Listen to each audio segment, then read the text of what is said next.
Boom, the Steady GTV. I got my guest Braeden right here. We're gonna talk about some hunting. You know, like I haven't done much hunting in my life. I've done a little bit of cougar hunting. That's about it. But yeah, how'd you get into hunting?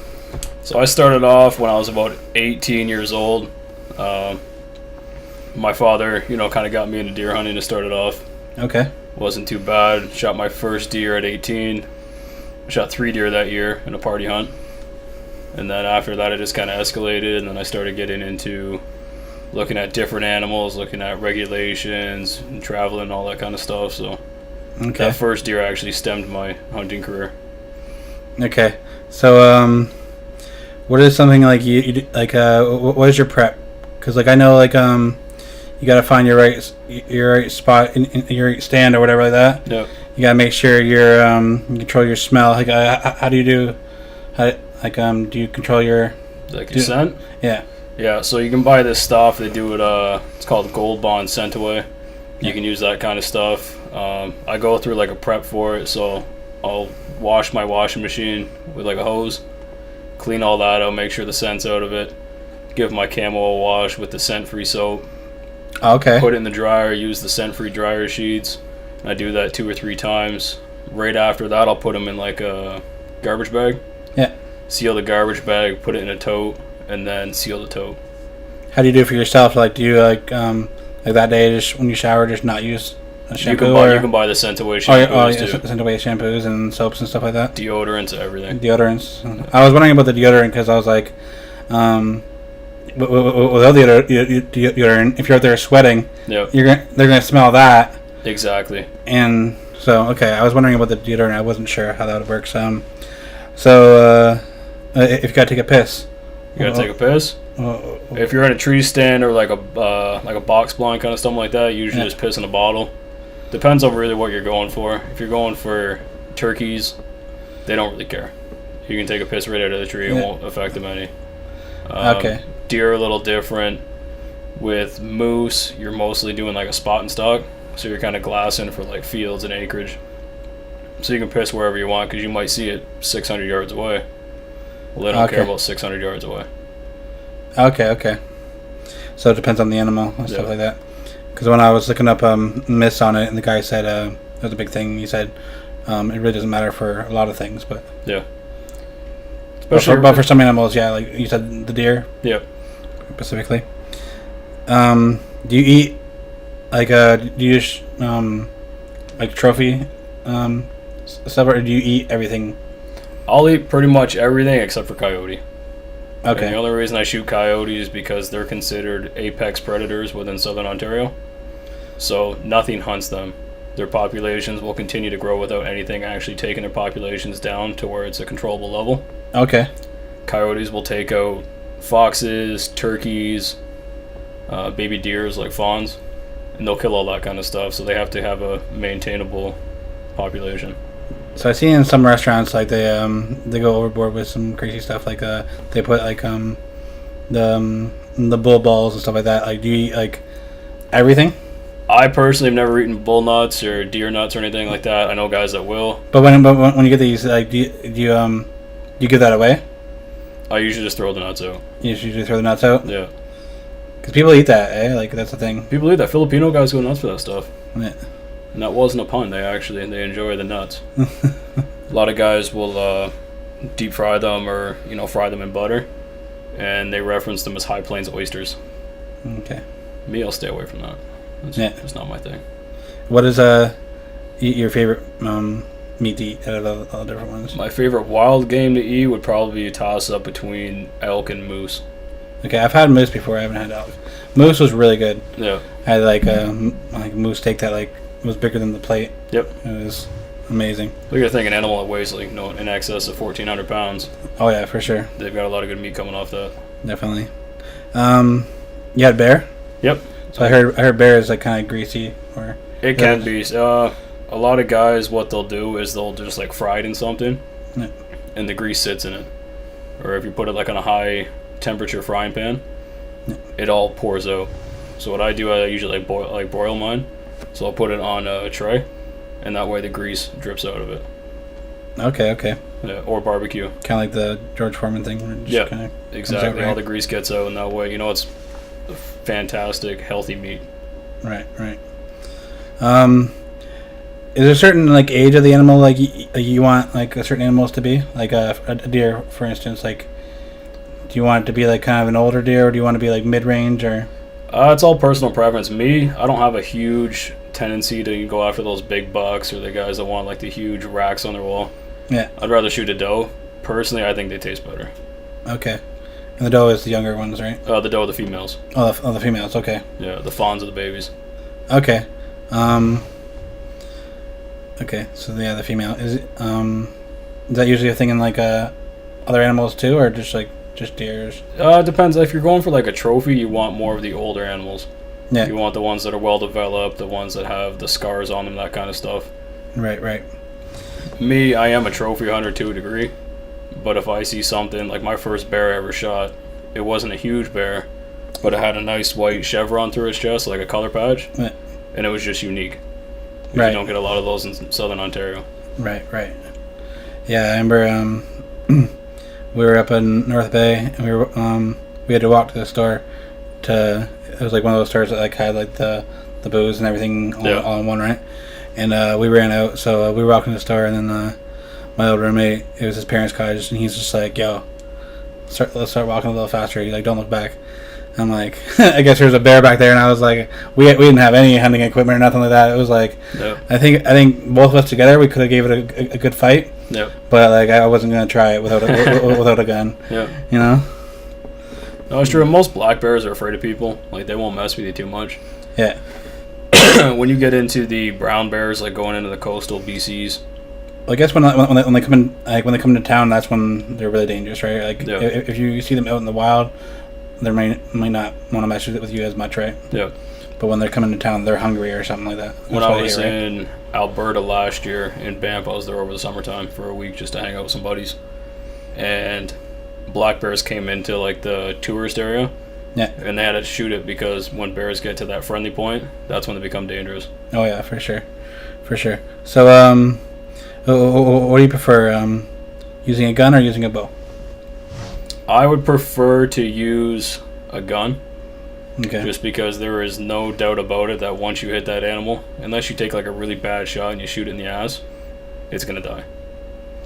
Because it's not the bullet that kills the animal, it's the shockwaves from the impact. I think as a hunter, I think it's probably harder to kill with the bow though, right? You gotta make sure you're more precise. Yeah, you gotta make sure you're more precise. I have a bow. I shoot bow too. Yeah. Because the seasons are longer throughout the year.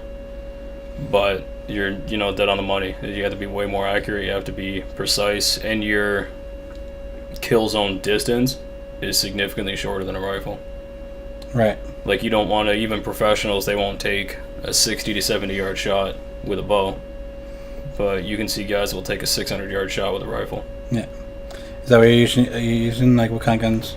Like, I've got the manufacturer is a Tikka, and I use a Zeiss optics on top, and I shoot Browning ammunition. Okay. So it's in 7mm Rem mag. It's a decent sized round. It'll take anything in North America. Okay. You think you could take me? I'm kind of a beast. You probably take like 1 or 2 shots, but yeah, I think it'd take you down. Okay. Yeah. Take me down, like Take wouldn't just stumble me. No, it wouldn't stumble me. It'd take you right down. Oh yeah, okay. That's the real deal Holyfield then, eh? Yeah. So yeah, so do you hunt like birds? Yep, I do waterfowl on occasion. It's not my preferred method. I'm just not much of a duck guy. Do you go out there and like No, I don't dove hunt. We do like waterfowl. So no, we do the like the waterfowl. We do turkeys. Turkeys are fun. Yeah. Do you get that the thing you put in your mouth and it does like the exact? Yep. Like, you get that? Yeah, you get the diaphragm calls. You can do the box calls. Yeah. So what kind of like is that just on like different birds they use it on, or does that work for like different animals? Like the turkeys making the sounds, like things mimic the sounds. Turkeys will pretty much just go for turkey calls. Yeah. You can get Canada geese with like duck calls, and vice versa. You can get duck calls with Canada geese calls because they'll all hang out together. Right. But as far as like other animals, you're not getting like nothing from the sound, right? Like deer or bear. What you can do for bear is you're going to use like predator calls. So you can do rabbits in distress. Sounds like a rabbit's dying. Oh, okay. Okay, yeah. And because they're predators, they're going to say, hey, you know what? There's a dying animal. It sounds like a free meal. I'm going to run towards that. Yeah. Okay.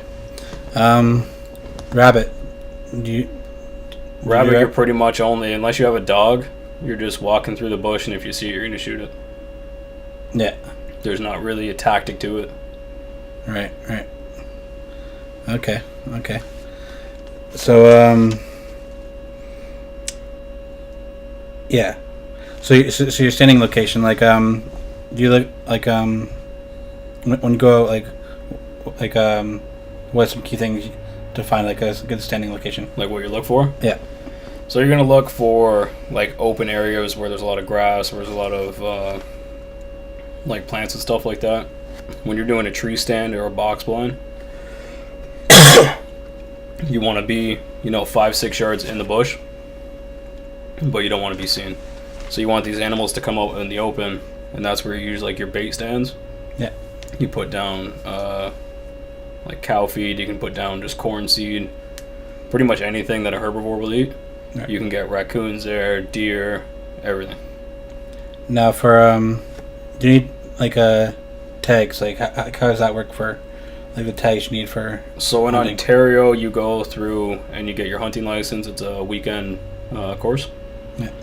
You do that.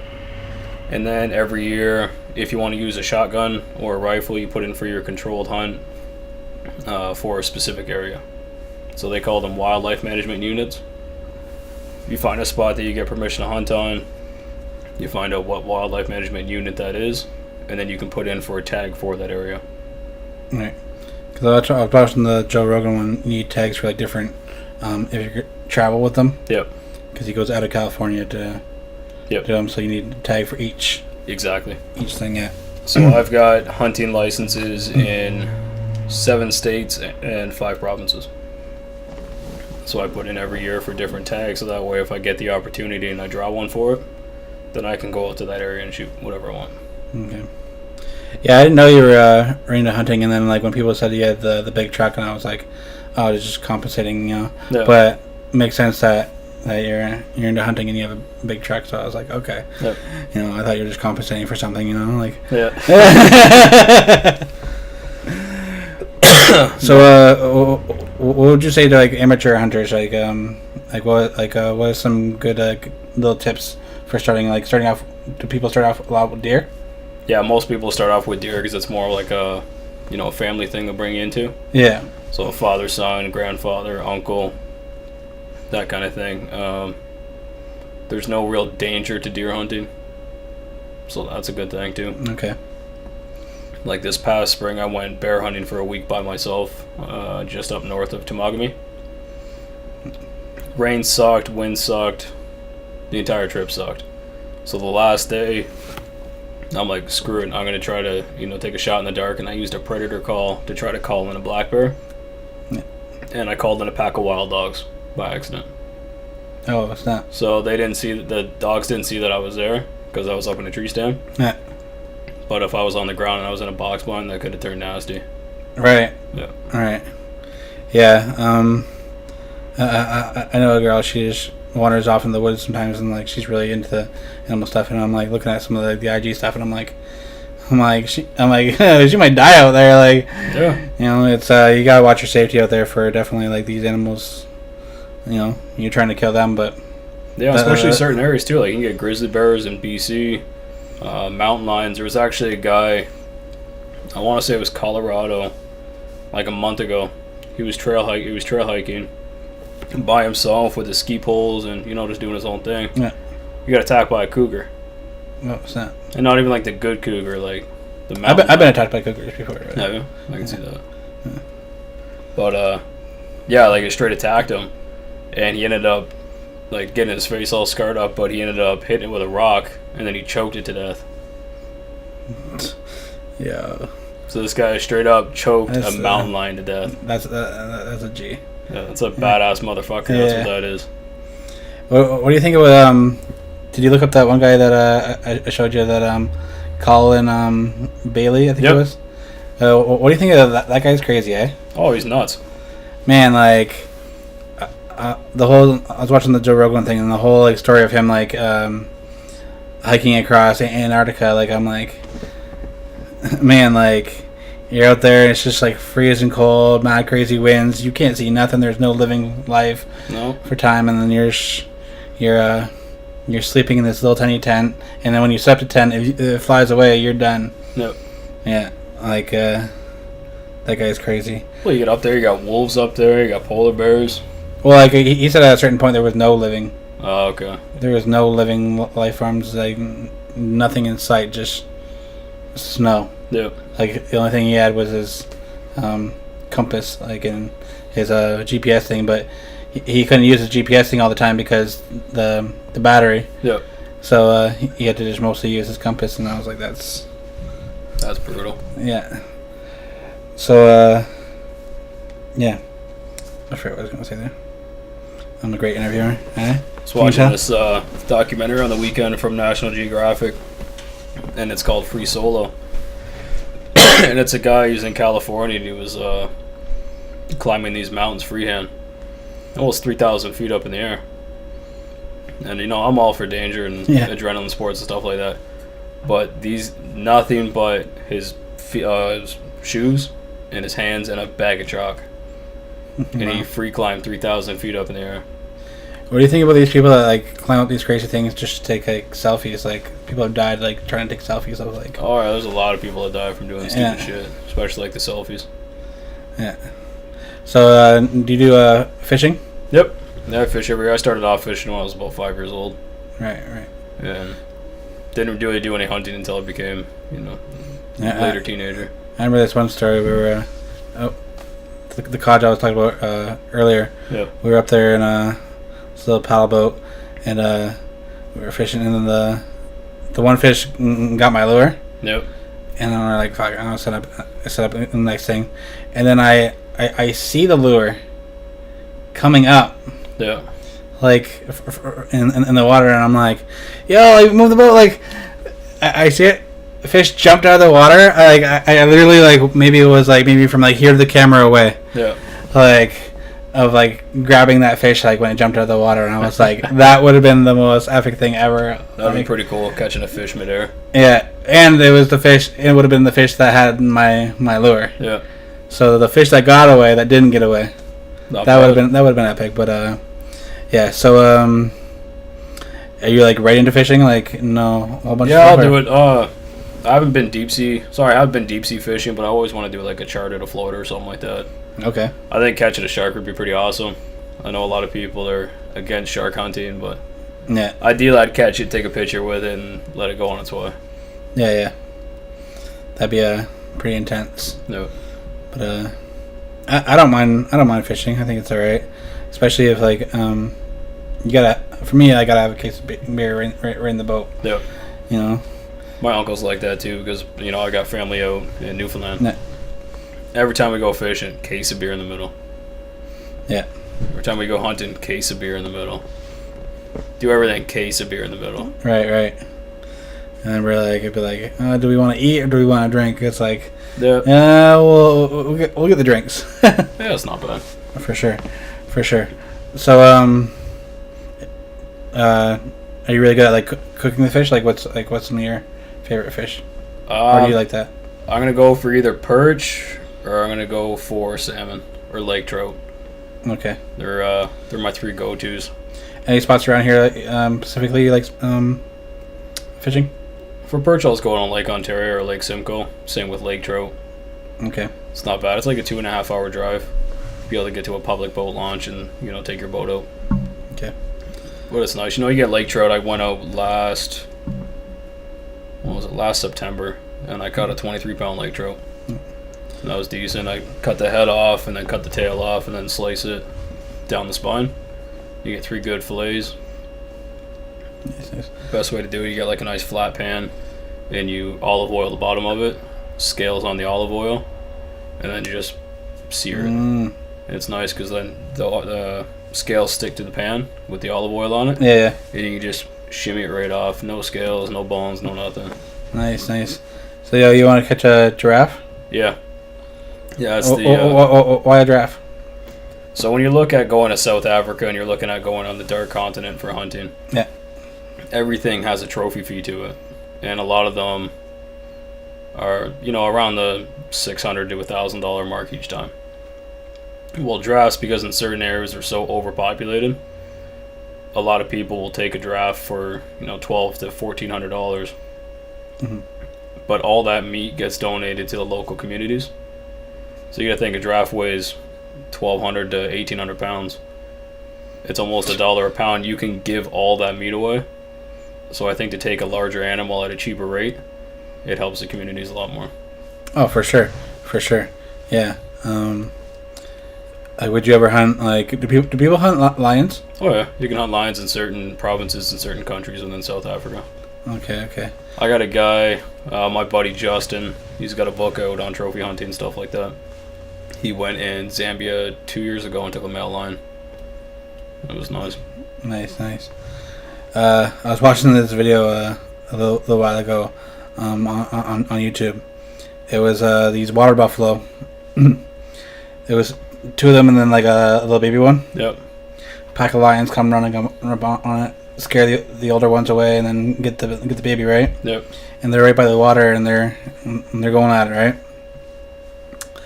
Crocodile comes up, bites the baby water buffalo and starts trying to pull it in. Yep. And then the lions are trying to pull it out, and it's like a tug of war. Nice. And then you see in the background like 30 water buffalo come running up and trying to save the baby. Yep. And they did.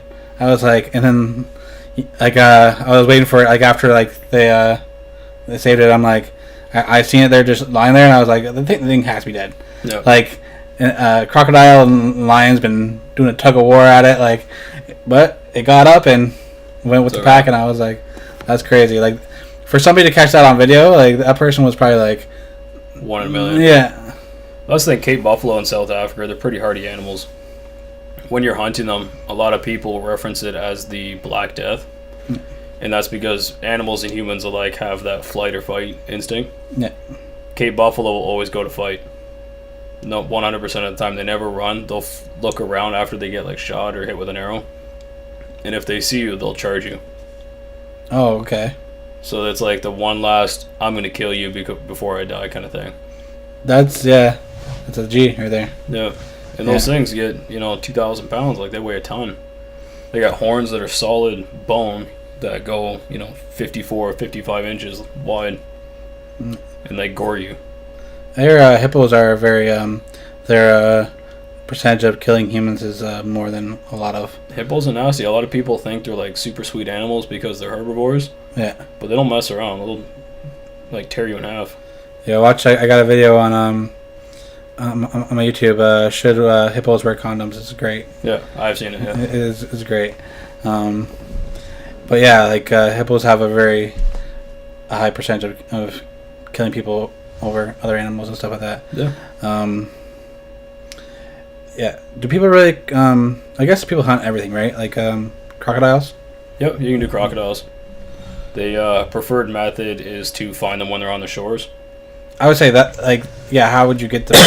You have to get them on the shore? I was watching this video the one time. This guy shot it on the shore, and it slid into the water.